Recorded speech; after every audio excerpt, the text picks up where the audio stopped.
আসসালামু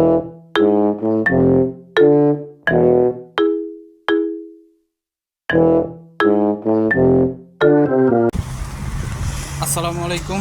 ইনশাআল্লাহ আশা করি সবাই ভালো আছেন। আলহামদুলিল্লাহ আমিও ভালো আছি। যে যেখান থেকে আমার ভিডিওটি দেখছেন সবাইকে অসংখ্য ধন্যবাদ ও সর্বপ্রতি ভালোবাসা রইল। আজকে ভিডিওটা করতেছি হচ্ছে ভ্যানিস থেকে। ভ্যানিস ব্রিজে, এই যে ব্রিজটা দেখতেছেন, এই ব্রিজ থেকেই সবাই ভ্যানিসে প্রবেশ করে।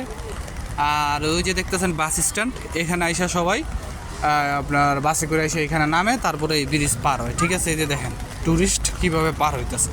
তো যাই হোক, আজকের যে আপনার ওটা কি বলে, আজকে যে মূল্যবান যে কথাটা সেটা হচ্ছে আপনার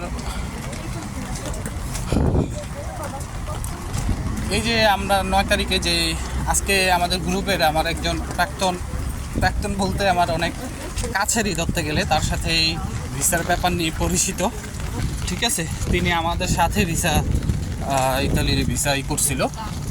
ঠিক আছে, পরে এক পর্যায়ে উনি কী জন্য রিজেক্ট খাইছিল না কি পাসপোর্ট উইথড্র করে ফেলাইছিল, ওইটা আমার সঠিক খেয়াল নাই। তো উনি দেখলাম একটা গ্রুপের ভিতরে একটা আপনার বিভিন্ন দেশের অ্যাম্বাসিডারের লিস্ট দিল।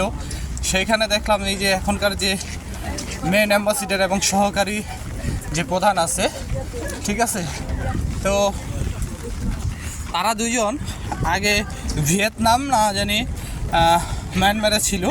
ঠিক আছে, অ্যাম্বাসিডার ছিল। ওইখান থেকেও তারা ট্রান্সফার হয়ে বাংলাদেশে আইছে। তা আপনারা ইতিমধ্যে জানেন, আমরা যখন আপনার ভিসা পাইছিলাম তখন কিন্তু অ্যাম্বাসিডার অন্য একজন ছিল, বাট এখন অ্যাম্বাসিডার হচ্ছে অন্য একজন। তো তার বক্তব্য অনুযায়ী যে এই যে অ্যাম্বাসিডার আছে, তিনি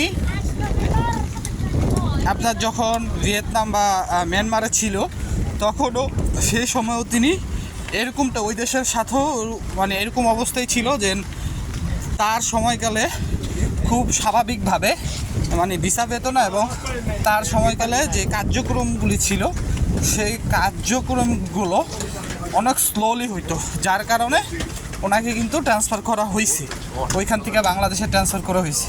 আর আপনি এটা ধরে নিতে পারেন যে বাংলাদেশ, মায়ানমার এইসব জায়গায় আপনার অতটা ব্রেনিয়ান, তারপর অতটা গুড পারসনরে জীবনও চাকরিতে পাঠাইব না, এটা যে কোনো দেশ। ঠিক আছে, ইন্ডিয়ার কথা বাদ, ইন্ডিয়া বাদে। ঠিক আছে, তো আমি আপনাদের যে 9 তারিখের যে কর্মসূচিটা, সেটার সাথে আমি একটা জিনিস আপনাদেরকে মানে অ্যাড করার কথা বলুন। মানে অ্যাড করার যে বিষয়টা আমি আপনাদেরকে বলুন, সেই বিষয়টা হচ্ছে আপনারা এখন 9 তারিখে যেটা কর্মসূচি পালন করবেন, শান্তিপূর্ণ কর্মসূচি পালন করেন।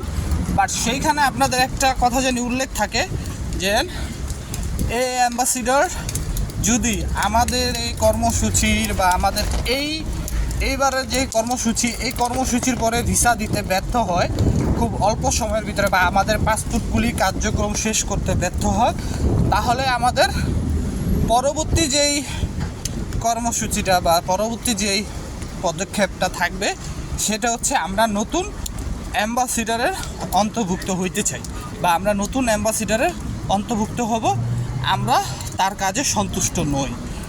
বিগত পিছনেও আমরা দেখছি তার এরকম কাজের অবহেলা আমরা বাংলাদেশেও দেখলাম, আরও অন্যান্য দেশেও দেখছি। ঠিক আছে, এই জিনিসটা অ্যাড করেন।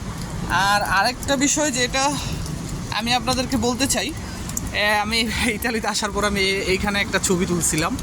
ঠিক আছে, দেখছেন ট্যুরিস্ট, কত ট্যুরিস্ট। আসলে আজকে বৃষ্টি হইতেছে, কত সুন্দর, ওয়াও ওয়াও।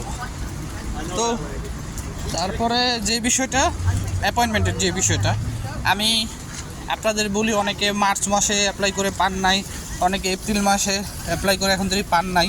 প্রথমে মার্চ মাসের কথাটা বলি। আপনারা মার্চ মাসে যারা এখন তৈরি অ্যাপ্লাই করে অ্যাপয়েন্টমেন্ট পান নাই, আপনারা সরাসরি ভিএফএস গ্লোবালে চলে যান, তাদের কাছে নিয়ে আপনার নলস্থা পাসপোর্টের কপি এবং যেভাবে আপনি মেল করছেন যে আইডি দিয়ে, সেই মেলের একটা প্রিন্ট আউট করে নিয়ে যাবেন। তাহলে তারা আপনাদেরকে একটা তথ্য দিয়ে সাহায্য করবে যে আপনার এই কাজটা কি চলমান আছে নাকি আপনার এই ইমেলটা তারা এখন তৈরি পায় নাই বা আপনার এটা বাতিল করা হয়েছে, যে কোনো একটা তারা আপনাদেরকে জানিয়ে দিবে। এই কথা আমি কেন বললাম, কারণ আজকে যে এক ভাইয়ের সাথে কথা হইলো, তাকে আমি বলছিলাম ভিএফএস গ্লোবালে যাইতে, তিনিও এবং অ্যাপয়েন্টমেন্টের জন্য আবেদন করছিল, ঠিক আছে। তো তাকে তার কাগজপত্র দেখে সব বলা হয়েছে যে তার অ্যাপয়েন্টমেন্টের প্রসেসিং চলতেছে। আমার কথা আপনাদের একটু শুনতে যদি অসুবিধা হয় তার জন্য দুঃখিত। তাকে বলা হয়েছে যে তার অ্যাপয়েন্টমেন্টের প্রসেসিং চলতেছে, ঠিক আছে। তাকে বলছে যে একটু ওয়েট করতে, তার অ্যাপয়েন্টমেন্টের প্রসেসিং চলতেছে। এবং একইভাবে তিনি আমাকে আরও যে কথাগুলি বললেন সেগুলো হচ্ছে যে তার সাথে সাথে আরও অনেকেই আপনার ভিএফএস গ্লোবালে গিয়েছিলো এরকম অ্যাপয়েন্টমেন্ট জনিত সমস্যার কারণে। তো সেইখানে তাদেরকে যেই কথাটা বলা হয়েছে যে অনেকেরই অ্যাপয়েন্টমেন্ট বাতিল করা হয়েছে, তাদের ভুলের কারণে অনেকের অ্যাপয়েন্টমেন্ট বাতিল করা হয়েছে। আবার অনেকে যেভাবে অ্যাপয়েন্টমেন্ট পাঠাইছে তাদের অ্যাপয়েন্টমেন্ট ভিএফএস গ্লোবালের কাছে আসেই না। তো আমি কিন্তু আপনাদেরকে আগে একটা কথা বলছিলাম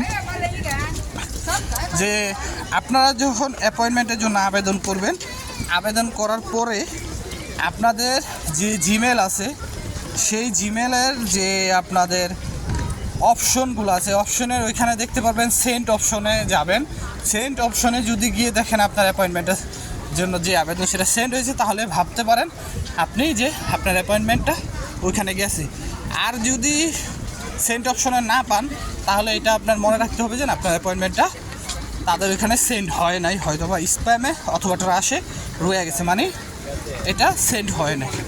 তো আজকের মতো ভিডিওটা এখানেই, আশা করি যে শেয়ার করবেন। আর একটুখানি ভ্যানিসের ভিডিওটা করলাম, যদি পারেন একটু সবাই শেয়ার করে দিবেন। সবার জন্য দোয়া রইল, সবাই আমার জন্য দোয়া করবেন।